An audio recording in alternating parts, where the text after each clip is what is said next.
Hello, c'est Morgane Henry, j'espère que tu vas bien. J'accompagne les couples et aujourd'hui je suis très enthousiaste à l'idée de te partager un petit concept qui pourra sans doute t'apporter un éclairage nouveau sur ta relation. Et ce concept, quel est-il?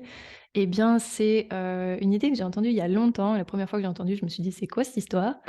C'est le fait que la raison pour laquelle tu vas être attiré par ton ou ta partenaire à un moment donné, sera la raison également pour laquelle tu vas un jour peut-être envisager de partir. Et en fait, c'est la même raison. Première fois que j'ai entendu ça, je me suis dit: «C'est bizarre quand même» et je n'ai pas compris. Aujourd'hui, j'ai un peu plus de hauteur et donc c'est une grille de lecture que je voudrais t'offrir parce que je pense qu'elle est vraiment, intéressante.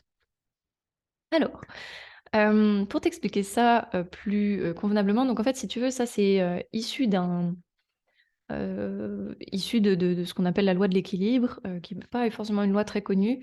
Tu peux aussi l'avoir entendu peut-être sous la forme de, finalement, certaines choses, c'est 2 faces d'une même pièce. Donc on est un peu dans cette continuité-là, mais je vais te donner un exemple, concret pour que ce soit plus, précis. Admettons que, la raison pour laquelle, enfin, il y en a toujours plusieurs, mais disons parmi elles, une des raisons principales, c'est que ce que tu apprécies particulièrement chez lui, je vais dire lui, pour le principe, c'est, je sais pas, sa spontanéité, par exemple. Et donc tu es attiré par cette personne parce que, tu adores le fait qu'il garde son âme d'enfant, qu'il, soit intuitif, qu'il, soit spontané, qu'il ressente les choses et cetera et cetera. C'est quelque chose qui est magnétique pour toi. Et à l'inverse, à un moment donné, tu vas te rendre compte que ce qui est super énervant chez, cette personne, c'est le fait que, ben, peut-être qu'il est un peu impulsif, il est imprévisible, ça peut peut-être être un peu le bazar, dans sa façon de fonctionner. Parfois peut-être, que ça fait que tu es pris, au dépourvu, qu'il y a peut-être, quelque chose d'un peu sans filtre dans sa façon d'être qui peut être un peu gênant socialement par moment et cetera et cetera. Donc comme tu peux le voir, je t'ai montré 2 facettes. Et donc je t'ai montré 2 facettes. Pourquoi? Parce que finalement, ce sont les 2 facettes de la spontanéité et donc en fait, il s'agit du même trait de caractère et à un moment donné, tu es attiré par les avantages de ce trait de caractère et à un autre moment donné, tu es repoussé par les inconvénients de ce trait de caractère. Mais il s'agit toujours du même trait de caractère, en fait. Donc effectivement, le trait de caractère qui t'aura attiré, c'est également celui qui va te repousser. Mais parce que dans un premier cas, tu vas voir que les avantages et dans l'autre cas, tu vas voir que les inconvénients. Donc c'est plutôt une question de perception.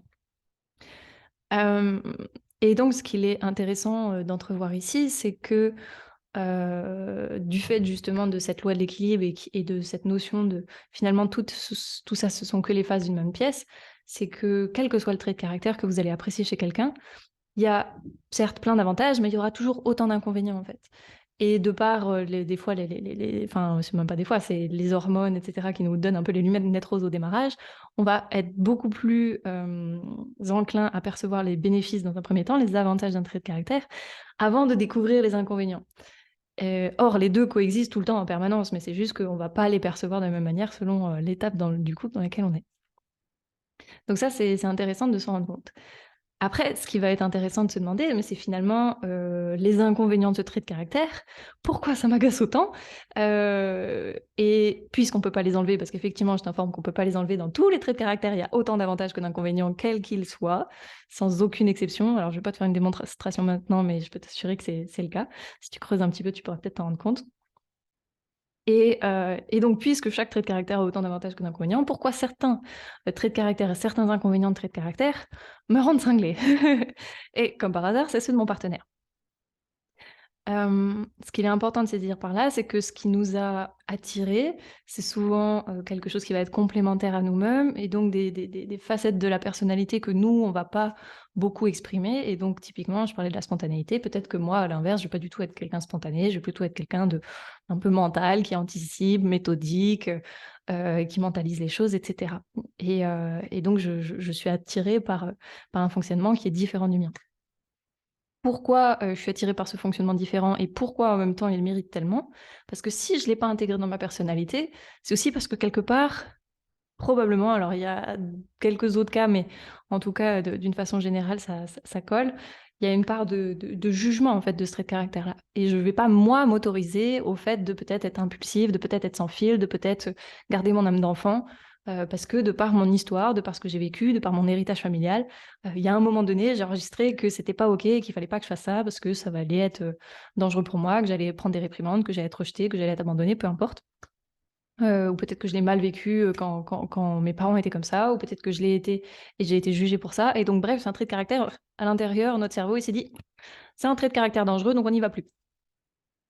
Et donc à ce moment-là, ce qui nous intéresse, on est attiré par le trait de caractère à l'extérieur, parce que quand même c'est quelque chose qu'on voudrait réintégrer chez soi et qui, vu qu'on ne l'exprime pas, et ben, il est d'autant plus attractif chez l'autre.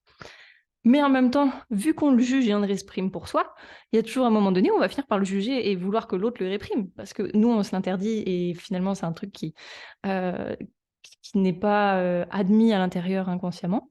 Et donc, notre partenaire en face va nous faire le miroir de ça et on va projeter aussi ces jugements-là sur lui.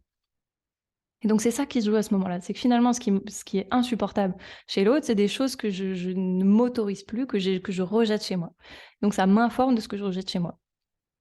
Et donc là, ce qui va être intéressant, c'est de progressivement réapprendre à aimer ses parts de soi, de libérer, les petites charges émotionnelles du passé qui font qu'on s'est interdit d'aller explorer ses parts de soi pour être apaisé, vis-à-vis, là, je parlais de la spontanéité.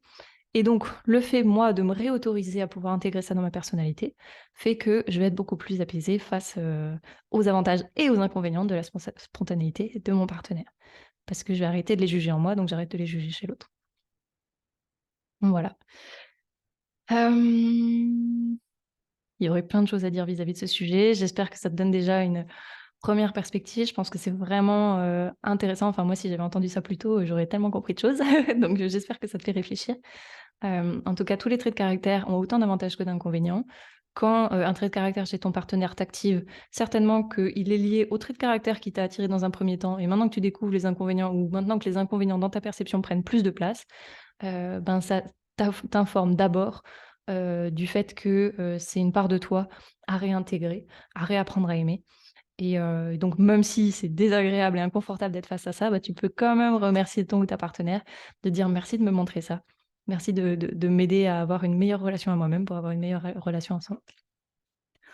Voilà. Évidemment, il y a plein d'autres sources de conflits et de sources de discorde dans les couples, ça fait partie, des différentes, mais celle-là, elle est quand même vraiment clé et par expérience, elle fait beaucoup, beaucoup de différence dans les relations. Voilà, je vais pas enfin, on pourrait en parler très, très longtemps. J'espère que déjà ça t'apporte quelques clés et puis je te dis à tout bientôt dans un prochain contenu. Ciao.